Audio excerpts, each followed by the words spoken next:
আমাদের টিমের আমরা বলি team team Chuadanga, team Meherpur, team Kushtia, team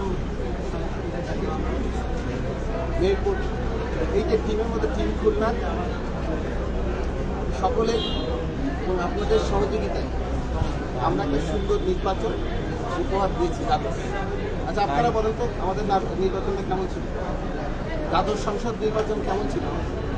ভালো ছিল লাইভ নিয়ে ব্যস্ত না, আছি আর দ্বাদশ সংসদ নির্বাচন অন্য সংসদ নির্বাচন কি বেটার ছিল না খারাপ ছিল? বেটার ছিল, বেটার ছিল, বেটার সাথে বেটার ছিল। বেটার তুলনায় হ্যাঁ আমরা তো সুতরাং এবারও কিন্তু আমরা প্রতিজ্ঞাবদ্ধ এবং আমাকে সকলেই বলতে আমার returning officer, district administration, police, আইন শৃঙ্খলা বাহিনী সকলেই কিন্তু আমাকে আশ্বস্ত করেছে, শুধু আমাকে না প্রার্থীরা ছিল, প্রার্থীরা আশ্বস্ত করেছে একটা সুন্দর অবাধ সুষ্ঠু নির্বাচন উপহার তারা দিবে। এটা কিন্তু আপনাদের মানে মনে রাখতে হবে যে তারা সবাই এবং আমাদের কথা শুনে প্রার্থীরাও কিন্তু কনফিডেন্স পেয়েছে যে আমাদের সার্বিক সহযোগিতা একটা সুন্দর নির্বাচন করার জন্য আমাদের থাকবে। আমরা কিন্তু সকল প্রার্থীকে বলেছি প্রত্যেকটা ব্যক্তি আমাদের জন্য সমান। সেই প্রার্থী যদি একটা অনেক উঁচু দরের ব্যক্তির ভাই হয়, বোন হয়, অথবা সেই প্রার্থী যদি একজন জেনারেল সাহেব হন, অথবা ওই প্রার্থী যদি একজন ইন্ডাস্ট্রি হন, অথবা যে কেউ হোক, সেই আমির আর ফকির যেই হোক প্রার্থী, আমাদের দৃষ্টিতে সকল প্রার্থী সমান এবং সমানভাবে তাদেরকে আমরা দেখব এবং তাদের ইচ্ছা শক্তি, তাদের স্বাধীনতা এবং তাদেরকে সুপথে পরিচালিত করা এবং তারা যেন বিধি বিধানগুলো সঠিকভাবে প্রতিপালন করে, ইনশিওর করা, সেটা আমরা করব। তো আপনাদের ধন্যবাদ যে আপনাদের মাধ্যমে কেউ কেউ সরাসরি দেখছে। এই আমি কিন্তু লাইভ করলাম, আপনি দেখতে থাকেন কী বলে উনি, ঠিক আছে, আনকাট, কোনো অসুবিধা নাই। এখানে আমাদের মনের ভাষা, আমি তো এটাকে কোনোদিন কেউ বলবো এটা হচ্ছে এটিএন বাংলা বলবো, এটা বিবিসি।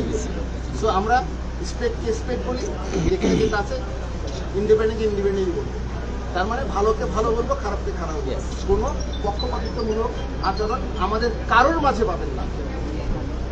এবং আমরা অতীতে যে সহায়তা প্রশাসন থেকে, ইলেকশন কর্মকর্তা থেকে, আইন শৃঙ্খলা বাহিনী থেকে, পুলিশ থেকে, র্যাব থেকে, আনসার থেকে, বিজিবি থেকে যেভাবে সাপোর্ট পেয়েছি আমরা শতভাগ, এবং তারা আশ্বস্ত করছে তারা ভবিষ্যতে একইভাবে আমাদের সাপোর্ট দিয়ে যাবে।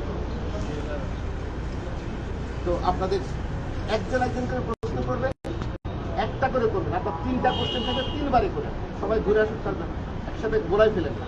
স্যার, ওই প্রার্থীদের মধ্য থেকে কোনো অভিযোগ বা দাবি দেওয়া করছে কি? আচ্ছা, আমরা কিন্তু আজকে আমাদের যে আজকে যে মত বিনিময় অনুষ্ঠানটা ছিল, আপনি এমনভাবে ধরছেন তার চোখ দেখতে পাচ্ছেন না, আপনি যে প্রশ্ন ছিল তার চোখটা দেখতে পাচ্ছেন, এই যে আপনাকে দেখতে পাচ্ছেন, এনার চোখটা দেখতে পাচ্ছেন। সাতক্ষীরা নির্বাচন হলো, দেখেন আমি সাংবাদিকদের কাছে ফুটেজ পেয়েছি যে মোটরসাইকেলের বহর যাচ্ছে এবং ওই মোটরসাইকেল বহর থামানো হয়েছে, ওখানে 8-10 জনকে অ্যারেস্ট করা হচ্ছে। এবং করার কারণ ইলেকশনের দিন মহড়া দিতে আর আমরা থাকতে, আমার পুলিশ থাকতে, র্যাব থাকতে, বিজিবি থাকতে, আনসার থাকতে সম্ভব না।